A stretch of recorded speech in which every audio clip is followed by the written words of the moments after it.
Go full in on the push, and we might see something like they might, Kuraki Shadow Shaman come out here. They might just go like, as long as they play fast pace, I think that is the most important thing for Liquid. And it just wasn't enough, and now Fada, well, contest for the top rune. Kuro wants to go for it. The 4-minute rune will spawn up, and Fada's actually going to take it. Kuro doesn't have anything to blink out to, and he doesn't have his level 6 up just yet. And drop it. They're TPing in. They're looking for this kill on Kuro, but he gets in range of the creep wave. So Mind Control will rotate off the top lane, but it's actually bottom lane where the charge block mid Durex is so low. He'll be the first bladder. MVP. They will claim it. This aggro lane will finally. And because of this, Liquid are going to try to rotate top instead, but they're going to find him. I don't know if they can find his kill. That's a level 3 Scorched Earth. They're going to fight through. Sunstrike's going to give him the extra damage. Nice and the Wrath of Nature, MP's regeneration, it will not be enough.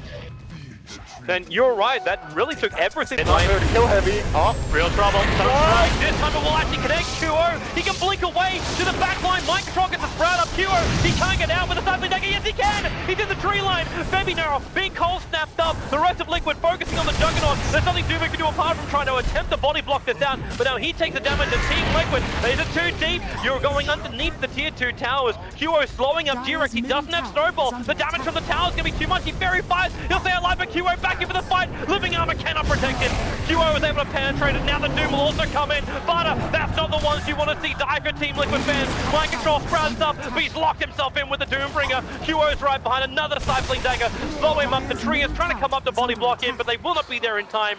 Kuro will take the double goal, the MVP heroes. And MVP now try and keep this momentum going. They smoke up, and they're chasing the one hero they haven't killed off yet. It's Matumberman on the bottom lane with a follow-up spin. You got help coming in from Durex. The Snowball Protect will be there. Febby taking too much damage from the tower. They need to kill him off. The healing wall will be dropping. And Matumberman, he's low. Dubis trying to finish the job. Kuro jumps back in with a call down. They're going to get revenge. Kuro, his bottle is up. Can he actually find the kill? The Sunstrike, he dodges it by turning back in to attack Durex. And the healing... 2-for-1 trade on that one. They're getting really aggressive up here on the top lane, Team Liquid. They brought Kuro up here, and because of that now MVP again. They seem to be reading Liquid's movements really well and just attacking wherever it's a little bit weaker. Fada, not really in a great position to defend against MVP. But then again, they're going to go top. Yeah, okay. They can make the Kuro ulti as well. The tree and block combining it up with the lead scene. They just can't run out, and he's even walking into the Sunstrike. So if he did manage to break free, he was still getting those levels. And now, what it was going to get... Oh, wait a second, Febby. Pretty awkward position here. He's already used his, okay, he doesn't have a way out, he doesn't have a culling blade. He'll break free now, but Febby, down for the count. And middle lane as well. They go over on Dubu. The TP support's on the way, but this is just kill after kill, and MP, what are you gonna do? He ends up committing into that Infernal Blade. A lot of dot damage on the Durex, and then the Cycling Dagger, but now again, MVP too deep underneath the cooldown. Kuro will fight the distance, but no! You'll actually have the Wrath of Nature kick through and take out the PA. And Team Liquid getting kill after kill, and MVP's aggression slapping them back in the face, and Team Liquid, they're looking good. Forev tries to actually grab something there. Can go for it, they will.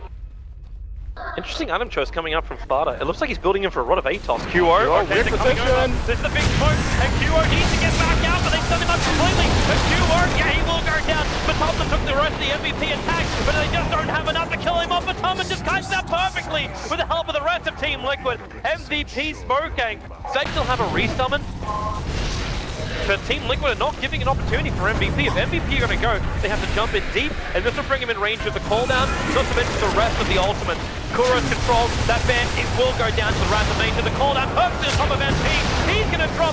Febby is spinning himself into the black cannon. Damage from a Tumberman was tearing him apart. He needs to drop with the finds the kill as Dubu locked inside the icy shards. Kuro just cannot attack in. He's got his double damage room, but he's got no team left. And MP just way too conservative with his Scorched Earth there. He waited with using it until he had like 400 health and he made for an easy burst kill. They get the bear a second time over. This is 2 lanes of racks. It is. I don't see MVP being able to fight mid. I mean, Kuro can try, but good luck jumping into that team. Yeah, the second he jumps in, the Force Spirits focus him. He loses most of that armor advantage. Now, do they give a little bit of respect here to MVP? Do they back up? All 5 players are back up for MVP. They get the sprout over on Febby. That damage.